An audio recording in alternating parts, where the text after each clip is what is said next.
Hello hello hello hello hello আমার প্রিয় দর্শক বন্ধুরা, welcome to my channel hello Dilruba.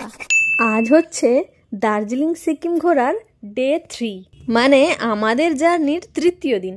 আমাদের দার্জিলিং ঘোরা আপাতত শেষ। এবার আমরা সিকিমের উদ্দেশ্যে বেরিয়ে পড়ব। তো সবার প্রথমে আমরা যাব নামচি, তারপরে আমরা রাত্রে যাব পেলিং। তো আমাদের এই জার্নিতে থাকুন, আশা করি খুবই ভালো লাগবে। আমরা এখন বেরিয়ে পড়েছি দার্জিলিং থেকে। কোথায় যাবো? সকাল আমরা স্নান দান করে একদম বেরিয়ে পড়েছি চারধাম ঘুরতে। চলুন আপনাদের রাস্তায় দেখাবো দার্জিলিং থেকে কিভাবে চারধাম যাবেন। হোটেল থেকে তো বললো রাস্তাটা একটু স্লোপ আছে, তো সাবধানে আস্তে আস্তে চালাতে। Bye bye Darjeeling. সকালে ঠান্ডার কারণে আজকে আর টাইগার হিল যাওয়া হয়নি। আমরা বেরিয়ে পড়েছি দার্জিলিং থেকে 10:30টায় নামচি যাওয়ার জন্য। এটা আমরা নির্ধারিত টাইমের থেকে প্রায় আধ ঘন্টারও বেশি লেট। দেখা যাক কোথায় মেকআপ করা যায় বা কখন পৌঁছাই কী হয়। আমরা একটু দেরি করেই বেরোই, কারণ ঘুমটা কমপ্লিট হলেই আমাদের ঘোরাটাও ভালো হবে। এইবারে দার্জিলিংয়ে আমাদের ওপরটা চড়া হলো না, দুর্ভাগ্য। বাইকটার ব্রেকের অবস্থা খুব একটা ভালো নেই, যার জন্য আমাদেরকে বারবার দাঁড়িয়ে দাঁড়িয়ে যেতে হচ্ছে। আর এই যে ডিস্ক ব্রেক ঠান্ডা হয়েছে, 10 মিনিট চালানোর পরেই ব্রেকে মানে এতটা গরম হয়ে যাচ্ছে, ডিস্ক ব্রেক ধরা ছেড়ে দিচ্ছে। তো এইভাবেই আমাদেরকে আরো কতটা যেতে হবে রাস্তা। ওই চলো চলো, ঠান্ডা হয়ে গেছে, চলো। ওখান থেকে বেরিয়ে আবার 15 মিনিট আসার পরে আবার ব্রেক, খুব বড় সমস্যা। কি করা যাবে, এইভাবেই যেতে হবে। কোথা থেকে নেমেছি বাবা জানি না। দার্জিলিং থেকে নামতে নামতে মানে একদম যেন আন্ডারগ্রাউন্ড চলে যাব। কিভাবে গাড়িগুলো উঠছে এই ঢালে নামা। দেখি ডিস্ক প্লেট ঠান্ডা হলো নাকি। ঠান্ডা হয়ে গেছে, ঠান্ডা হয়ে গেছে, চলো। নামতে যাওয়ার পথে আমরা পেলাম হ্যাঙ্গিং ব্রিজে, পুরো ব্রিজটা নড়ছে। কিভাবে নড়ছে, ব্রিজে নড়ছে বুঝতে পারছো? এই দেখুন, এই দেখুন কিভাবে ব্রিজটা নড়ছে।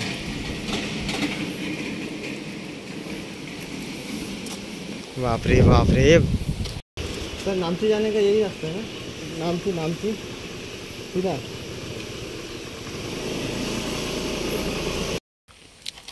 আবার ব্রেকের জন্য দাঁড়িয়েছি, মানে গাড়ির ব্রেকের জন্য আমরা ব্রেক নিচ্ছি, তার ফাঁকে একটু খাওয়া দাওয়া করে নিচ্ছি, যেটা আমাদের হালকা ফুলকা লাঞ্চ হয়ে যাচ্ছে নাকি। লাঞ্চ আর কখন করব, কোথায় করব? চারধাম যেতে বড় কষ্ট যায় বল। দামথং 13, রাবাংলা 26, গভর্নমেন্ট কলেজ 3, সিকিম 25। নামচি লেখা।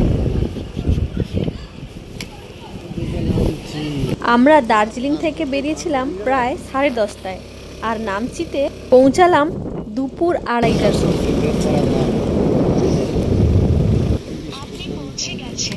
নামচিতে এসেই প্রথমেই আমরা গেলাম চারধামে। নামচি আসার মেন উদ্দেশ্যই চারধামে যাওয়ার। 20 টাকা পার্কিং আর 50 টাকা করে 100 টাকা এন্ট্রি ফি দিয়ে আমরা ঢুকলাম চারধাম যাত্রা করতে। আমাদের ভারতবর্ষে যে 4টে ধাম আছে, ওই 4টে ধামই এখানে আছে। পুরীর জগন্নাথ ধাম, এটা আমাদের জগন্নাথ ধাম পুরীর। উত্তরাখণ্ডের এটা হচ্ছে বদ্রীনাথ ধাম। ঢুকবে না, ওই এদিকে আছে।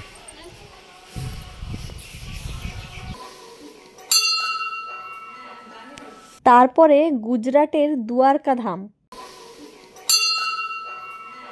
আর চতুর্থ হচ্ছে তামিলনাড়ু রামেশ্বরমের রামনাথ স্বামী মন্দির। দ্বারিকা মাই টেম্পল, এটা সাই টেম্পল।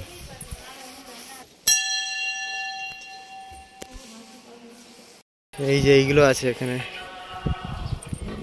প্রদক্ষিণা পথ, 12 জ্যোতির্লিঙ্গ, নন্দীগান, শিব স্থল, শিব টেম্পল। ধামগুলোই নিচেই আছে, এগুলো প্রতিষ্ঠান বা কিছু একটা হবে। আর মাঝখানে সবার উপরে আছে বিশাল বড় একটা শিব ঠাকুরের মন্দির। তারপর মন্দিরে আমরা দাঁড়িয়ে কিছু ছবি তুললাম আর তারপরে আমরা বেরিয়ে পড়লাম পরের গন্তব্যস্থলে যাওয়ার জন্য। তবে যাওয়ার পথে আমরা দেখতে পেলাম রোজ গার্ডেন, তো ওটা তো দেখতেই হবে। তো ওটা দেখার জন্য আমরা টিকিট কেটে ঢুকে পড়লাম।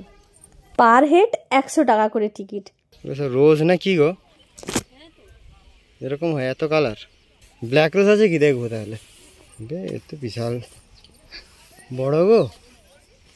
ঢুকে তো আমার মন জুড়িয়ে গেছে পুরো। চারিদিকে শুধু গোলাপ আর গোলাপ, আর এক ধরনের গোলাপ নয়, বিভিন্ন ভ্যারাইটিস রকমের গোলাপ। ভিডিওতে আপনারা অবশ্যই দেখতে পাচ্ছেন কতটা সুন্দর লাগছে। ওটা দেখার পর আমরা চলে গেলাম নামচি মনস্ট্রিতে, যেটার নাম ছিল সন্দ্রুপসি মনস্ট্রি। এখানেও ঢুকতে 50 করে এন্ট্রি ফি, দুজনের 100। তাড়াতাড়ি ঘুরে আসি, অনেকটা যেতে হবে। এটাও এখানকার খুব বড় একটা স্পট দেখার মতো। আর এখানেই আপনারা পেয়ে যাবেন আই লাভ নামচি। এখানে আপনারা ছবি তুলতে পারেন, আমরাও বেশ কটা ছবি তুলে নিলাম। নামচিতে আর বেশি কিছু নেই। এই মনস্ট্রি দেখার পর আমরা পেলিংয়ের উদ্দেশ্যে বেরিয়ে পড়লাম, কারণ আজকে রাতের মধ্যেই আমাদেরকে পেলিং পৌঁছাতে হবে। পেলিং যাওয়ার পথে আমরা একটা অদ্ভুত জিনিস দেখতে পেলাম, যেটা আমি কোনোদিনই দেখিনি। আমরা সানরাইজ তো দেখেছি সবাই কম বেশি, কিন্তু মুনরাইজ আমি জীবনে দেখিনি। দেখুন মুনরাইজ দেখতে পেলাম আমরা। দেখুন মুনটা কিভাবে পাহাড়ের পেছন দিয়ে কিভাবে উঠছে, দেখুন লাল হয়ে সূর্যের মতোই উঠছে। বাইকে যাওয়ার এটাই তো অ্যাডভান্টেজ, তাই না? কারণ যেখানে ইচ্ছা আপনি দাঁড়িয়ে যেতে পারবেন, দেখতে পারবেন, মনের মতো দাঁড়িয়ে কিছু বলতে পারবেন, দেখতে পারবেন, ঘুরতে পারবেন। মুনরাইজ দেখার পর আমরা পেলিংয়ের রাস্তা ধরে অনেকটাই দেরি হয়ে গেছিলো যেতে যেতে। রাস্তাটা প্রচুর অন্ধকার ছিল, ক্যামেরায় যেটা আসেনি, আর ওই জন্য দেখাতে পারিনি আপনাদেরকে। কিন্তু আপনারা যদি পেলিংয়ে যান তাহলে চেষ্টা করবেন 7টার মধ্যে পেলিংয়ে ঢুকে যেতে, কারণ পাহাড়ি এলাকায় 7টা মানে ওদের কাছে অনেক রাত, তো রাস্তায় লোকজন অনেক কমে যায়। তো আমাদের একটু ভয় লাগছিল, ভয় কাটাতে কাটাতেই পৌঁছে গেলাম। আমরা 9টার মধ্যেই প্রায় পৌঁছে গেছিলাম পেলিং।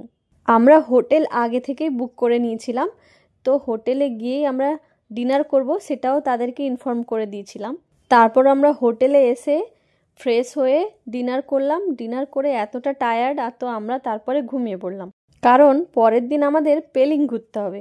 তো পেলিংয়ে আমরা কি কি করলাম, কি কি দেখলাম, সেটা আমাদের পরের ভিডিওতে অবশ্যই দেখতে পাবেন। আশা করি এই ভিডিওগুলো আপনাদের ভালো লেগেছে। তো আমাদের এনার্জি বাড়ানোর জন্য ভিডিওটাকে লাইক করে দিন, আর মনে করে সাবস্ক্রাইব করে দেবেন।